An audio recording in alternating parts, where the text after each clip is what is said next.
Assalamualaikum warahmatullahi wabarakatuh. Pada video sebelumnya, saya sudah menjelaskan tentang ARP tabel. Untuk video saat ini, saya akan menjelaskan tentang subnetting. Sebelum masuk ke praktek dari subnetting, saya akan menjelaskan dulu teori dasar dari subnetting.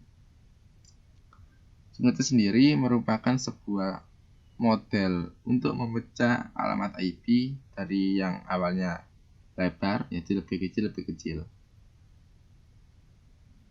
Untuk subnetting sendiri hanya bisa dilakukan pada IP kelas A, B, dan C. Dengan menggunakan subnetting, kita bisa mengubah ukuran host default yang bisa ditampung oleh sebuah IP address. Semisal pada IP kelas C, host default yang bisa tertampung adalah 254. Tetapi dengan subnetting, kita bisa memecah-mecah dari IP kelas C tersebut dari awalnya maksimal host 254 bisa berkurang menjadi semisal 30 host, 60 host, seperti itu.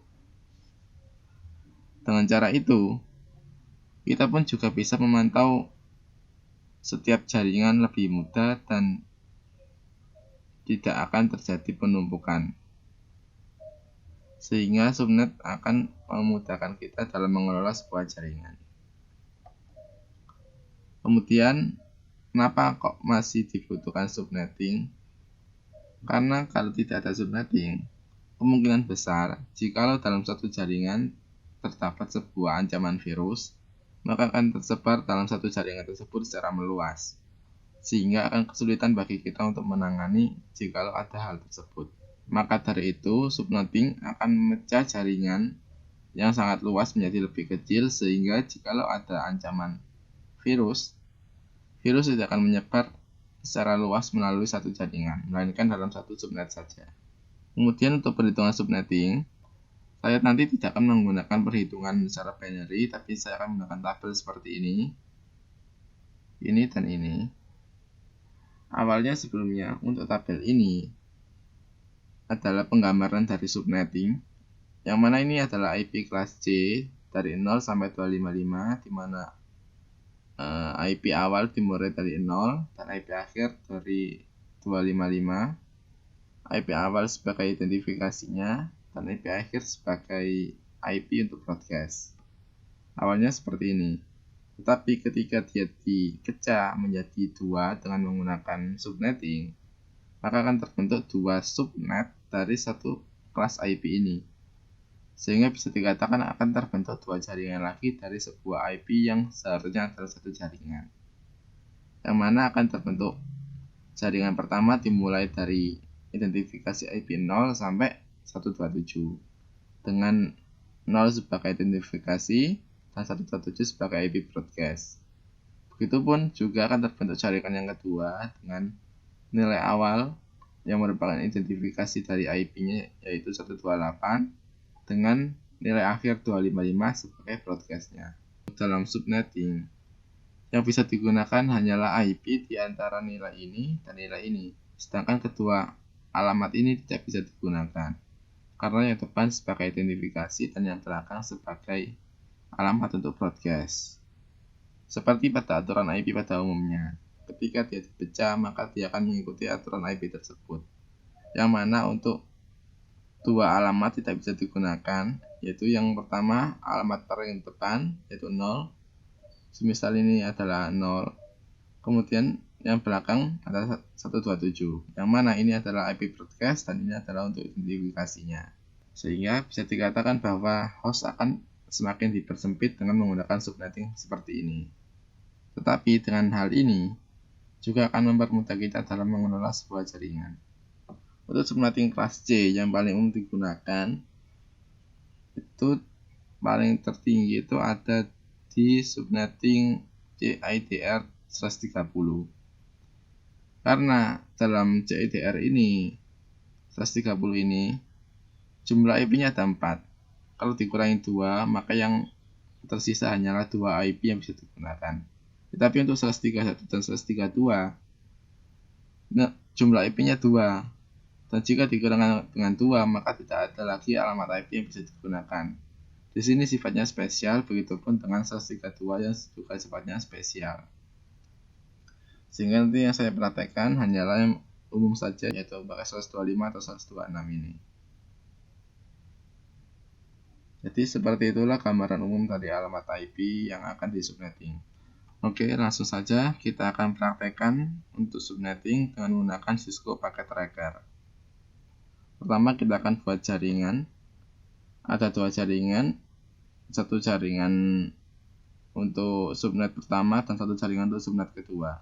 Yang mana kedua jaringan ini akan dihubungkan dengan menggunakan router. Sebelumnya, untuk menghubungkan subnet ataupun jaringan yang berbeda, kita tidak bisa menggunakan switch ataupun hub, tetapi kita akan menggunakan sebuah router. Jadi nanti kita akan menggunakan sebuah router untuk menghubungkan kedua subnet ini. Walaupun sebenarnya subnet ini adalah awalnya satu jaringan, tetapi ketika sudah masuk dalam subnet, maka dia sudah tidak bisa dikatakan lagi dalam satu jaringan. Sehingga untuk prakteknya seperti ini, kita buat dulu untuk PC pertama, kedua, dan ketiga. Ini saya umpamakan dalam sebuah jaringan tersendiri, dan kita buat 3 PC lagi untuk jaringan yang kedua. Di sini adalah untuk jaringan yang kedua, PC 3, PC 4, dan PC 5. Kemudian untuk membentuk suatu jaringan seperti kemarin, kita akan gunakan switch. Kita akan hubungkan ketiga PC ini dengan menggunakan switch. Taruh sini switch, sini juga switch. Kita akan hubungkan dengan menggunakan kabel.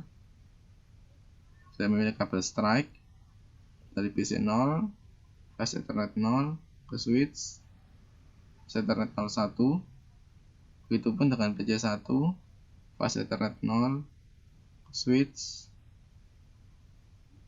dan PC 2 juga sama, flash ethernet 0 switch. Kita lakukan cara yang sama untuk PC 3, 4, dan 5. Kita hubungkan ke switch seperti ini. Oke, selanjutnya untuk yang PC 4 juga sama, flash ethernet switch. Untuk PC 5, oke, dari sini sudah terlihat terbentuklah sebuah jaringan pertama dengan switch 0 dan jaringan kedua dengan switch 1. Kemudian kedua jaringan ini akan kita hubungkan dengan sebuah router. Kita cari dulu routernya. Kita pakai router ini dan kita sambungkan. Sambungkan juga dengan menggunakan kabel strike dari switch 0 flash ethernet 04 ke router dengan gigabit ethernet 0. Begitupun dengan switch yang kedua atau switch 1 flash ethernet 4 ke router atau gigabit ethernet 01. Oke, selanjutnya kita akan setting untuk alamat IP-nya dan setting ke routernya. Oke, untuk pertama kita setting dulu untuk routernya. Kita buat di config, kemudian di gigabit ethernet 0. Kita on kan dulu karena dasarnya router itu sifatnya off untuk defaultnya. Kita on kan. Dan untuk IP address-nya, di sini saya akan menggunakan CIDR/25 karena saya akan membaginya menjadi dua bagian saja. Pertama, kita akan buat IP 192.168.1.1 dengan subnet mask. Defaultnya kan masih pakai IP kelas C yang masih nilainya besar, yaitu /24. Kita akan ganti dengan /25, yaitu kita akan ganti dengan data tabel di sini. Kalau /25 dia akan pakai 128. Berarti nolnya tadi yang 0 diganti dengan 128. Ganti dengan 128. Kita ulangi lagi 192.168.1.1. Ingat, tidak boleh dimulai dari 0 karena 0 adalah identifikasi dari IP. Kita ganti dengan 128. Kemudian kita oke. lagi ke Cisco Packet Tracker. Sebelumnya untuk yang kedua juga di setting, di kelupaan ya, gigabit internet 01 juga sama, kita akan buat IP address-nya. Tapi di sini IP address untuk yang gigabit internet 01 kita akan buat subnetnya yang kedua. Yang tadi adalah 192.168.1.1 karena dia sudah dalam beda subnet, maka kita akan buat berdasarkan tabel ini bahwa kalau kita pakai /25 maka blok IP yang kedua dimulai dari 128 sampai 255. Sehingga untuk IP awal dari blok yang kedua itu 192.168.1.129 dengan subnet mask yang sama 128. Setelah itu kita anukan juga sama seperti yang gigabit ethernet 00, kemudian kita close. Oke, selanjutnya kita akan setting IP di setiap komputer-komputer ini. Sebelumnya, untuk menggunakan router ini kita perlu adanya gateway. Karena jikalau dalam suatu jaringan dari PC0 mau mengirimkan ke PC3, itu dibutuhkan gateway karena dia sudah beda jaringan, sehingga dia harus melewati router terlebih dahulu. Oke, kita setting aja untuk IP di PC0. Ingat, di PC0 ini berada di bawah IP kelas C yang subnet pertama. Kita ke config dulu, stop IP configuration. Kita set IP-nya. Yang pertama tadi dimulai dari sini di 1.1. Berarti selanjutnya tidak boleh sama dengan yang ada di router, kita pakai titik 2. 192.168.1.2. Subnet masknya kita akan pakai /25 yaitu 128 di sini. 128. Kemudian untuk gateway kita setel untuk yang di PC0 dengan gateway itu yang ada di router ini, yaitu IP yang menghadap ke jaringan ini. Itu yang kita gunakan di router 192.168.1.1.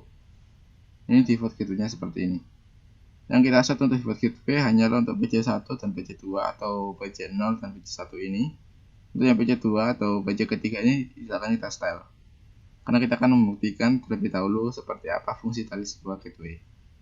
Kemudian kita close, kita ke PC1 atau komputer kedua, kita ke desktop, IP configuration, kita setel IP-nya 192.168.1.3 dengan subnet mask /nya 25 yaitu 128, dan gateway-nya juga kita setel menghadap ke router yang berada di bawah jaringannya 192.168.1.1. Untuk yang PC ketiga atau PC2 ini kita akan setel juga, tetapi gateway-nya tetap dikosongi seperti ini dengan IP address 192.168.1.4. Kemudian subnet masknya juga sama, kita pakai /25 dengan titik 128. Untuk jaringan yang kedua ini kita akan install IP-nya dengan aturan untuk yang PC ke-5 dan PC ke-6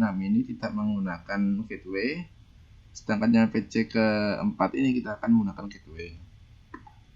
Ingat, untuk jaringan yang kedua ini berada dalam jangkauan router pada subnet mask yang kedua, sehingga nanti kita akan setel untuk IP-nya pada subnet mask yang kedua. Yang untuk pertama dimulai dari 192.168.1.130, karena 129 sudah digunakan di router sehingga tidak boleh digunakan lagi. Subnet masknya kita akan ganti dengan titik 128. Untuk default gateway-nya kita akan menggunakan IP yang ada di router yaitu 192.168.1.29. Untuk default gateway yang digunakan adalah IP yang menghadap ke jaringannya, bukan IP yang ada di seberangnya. Sehingga IP yang dipakai untuk gateway dalam jaringan ini yaitu 192.168.1.129. Kemudian kita close, kita setting juga untuk PC ke-5. Tetapi di PC ke-5 ini kita tidak menggunakan gateway, kita hanya setting IP-nya dan subnet mask-nya saja. 192.168.1.131 tanggal 128. Gateway-nya kosong. Kita close. Untuk yang PC ke-6 atau PC5, kita ke desktop, IP configuration, IP address 192.168.1.133. Untuk surat masnya juga sama, kita ketik dengan 128. Gateway-nya masih kosong seperti dengan PC yang ke-5 tadi. Ini kita close. Dari sini kita akan melakukan skenario percobaan Simple PDU, sehingga kita akan mengetahui bagaimana kalau ingin berkomunikasi antar jaringan dan syarat apa yang harus dipenuhi untuk berkomunikasi antar dua jaringan yang berbeda. Untuk skenario pertama, kita akan kirimkan paket Simple PDU dari PC1 ke PC3. Sebelumnya kita pindah ke mode simulation. Simple PDU-nya dari PC1 ke PC3. Yang di sini PC3 merupakan PC dalam satu jaringannya, sehingga ini akan seperti ini. Kita akan play, next. Dia hinggap di switch. Di switch dicari apakah ada untuk yang alamat yang dituju, yaitu pada PC3 192.168.1.4. Kita akan next. Setelah itu dia akan masuk ke sini. Dia akan melakukan broadcast ke jaringan yang ada di dalam switch ini, yaitu ke router, ke PC1 atau PC kedua ini, dan ke PC2 atau PC ketiga ini. Setelah sampai di tujuan broadcast, maka akan terbentuk seperti ini, yang mana di Simple PDU pada PC ketiga atau PC2 tidak ada tanda silang karena alamat IP-nya sesuai, sehingga dia terbentuklah tabel ARP. Kemudian jika kita next, maka PC2 atau PC ketiga ini akan mengirimkan balik ke switch sebagai bukti bahwa komunikasi dari PC sebelumnya ke dirinya sudah terbentuk. Kemudian dia akan dikirimkan balik ke komputer pengirim, sehingga terbentuklah sebuah tabel ARP antara kedua PC ini. Sehingga untuk dalam komunikasi jaringan, kita tidak butuh menggunakan router, karena dalam satu jaringan ini IP-nya masih sama, sehingga jikalau dia ingin berkomunikasi dengan komputer ini, dia hanya perlu mengirimkannya melalui switch. Dia tidak perlu menggunakan router karena dia masih dalam satu jangkauan jaringan. Oke, kita delete untuk skenario pertama. Selanjutnya kita akan gunakan untuk skenario kedua, yaitu mengirimkan Simple PDU dari PC1 ke PC4. Nah, dari sini sudah dapat dilihat ini adalah praktek untuk mengirimkan Simple PDU dari satu jaringan ke jaringan yang lainnya. Kita akan gunakan Simple PDU-nya dari PC1 ke PC4. Ini lintas jaringan. Kita akan next. Pertama, dia akan hinggap di switch. Di switch dicari dan dilakukan broadcast apakah IP itu ada dalam jaringannya atau tidak. Kemudian di next. Nah, dari sini dilihat bahwa dalam satu jaringan semuanya tanda silang. Karena IP yang dituju yaitu 192.168.1.130 yaitu pada PC3 ini tidak ada dalam jaringannya. Sehingga dia akan diarahkan ke router dan dicek apakah di dalam router ini akan ada IP yang akan dituju. Kalau ada, maka dia akan hinggap di router sementara dan dipindahkan ke IP yang menghadap kepada IP 192.168.1.130. Dari sini, untuk berpindah jaringan dibutuhkan gateway, karena dalam router ini akan ada suatu komunikasi yang akan memindahkan dari Simple PDU yang jaringan pertama ini ke jaringan kedua dengan menggunakan gateway yang ada dalam komputer yang mengirim. Karena tanpa adanya gateway, komputer ini tidak akan mengetahui di manakah jalan keluar jikalau ingin menghubungi jaringan yang ada di sebelahnya. Jadi seperti itulah fungsi dari gateway. Jadi kita akan closing dulu, kita akan next. Dari router, ya dikembalikan lagi ke switch. kembali lagi ke PC0. PC0 ada checklist karena emang ada di situ. Jadi kirimkan kembali ke switch, kemudian dia dikirimkan ke router untuk dicek apakah ada. Jika tidak ada, dia akan diteruskan lagi ke switch. Dari sini tadi kita akan back. Sini tadi dia akan ada tanda silang. Kenapa? Karena IP yang dituju bukan ada di router, tetapi ada di jaringan di bawahnya router. Itu pada jaringan kedua, pada port kedua di router ini. Sehingga dia akan ada muncul tanda silang karena IP yang dituju tidak sesuai dengan yang ada di dalam router ini. Tetapi akan ada dalam jaringan yang ada di bawah router ini. Itu sebelumnya juga dia mengirimkan balik kepada switch. Karena apa? Dia akan mengirimkan sebuah komunikasi atau balasan bahwasanya IP yang ada di dalam router ini itu membawai IP yang dituju. Sehingga jika dinas lagi, dia akan kembali ke router. Kemudian muncul tanda silang karena IP yang dituju tidak sesuai. Kemudian IP yang dibawahi akan ke switch, dia akan dikirim ke switch di mana IP yang dituju ada di sini dari jaringan kedua. Kemudian kita next, dia akan broadcast mencari. Nah, di sini dapat dilihat bahwa fungsi router di sini seperti pengirim untuk komputer pertama ini, karena di sini mewakili komputer ini untuk melakukan pengiriman karena beda jaringan. Sehingga setelah melakukan pengiriman, dia melakukan broadcast, di sini diterima dan keduanya menolak karena tidak ada IP yang sesuai. Jika kita next, dia mengirimkan kembali ke switch. Dari switch dikirimkan kembali ke router. Setelah itu akan ada tanda checklist, artinya bahwa komunikasi dari komputer ini ke komputer ini selesai. Di sini dia mengirimkan kembali ke router, bukan ke komputer pengirim, karena yang mengirimkan tadi diwakili oleh router karena dia sudah beda jaringan. Oke, untuk skenario kedua kita akan hapus setelah selesai. Untuk skenario ketiga kita akan kirimkan simple PTU dari PC2 dengan gateway kepada PC5 di sini yang tidak menggunakan gateway. Kita akan kirimkan dari PC2 ke PC5. Tekan next. Pertama dia mengirim ke switch, tinggal di switch. Kemudian dia broadcast mencari alamat IP, tidak ada yang dalam jaringannya. Dia ingat di router karena dirasa ada jaringan di bawahnya. Dan lagi dia kembalikan ke switch untuk mengirimkan konfirmasi bahwa IP-nya ada di jaringan sebelahnya.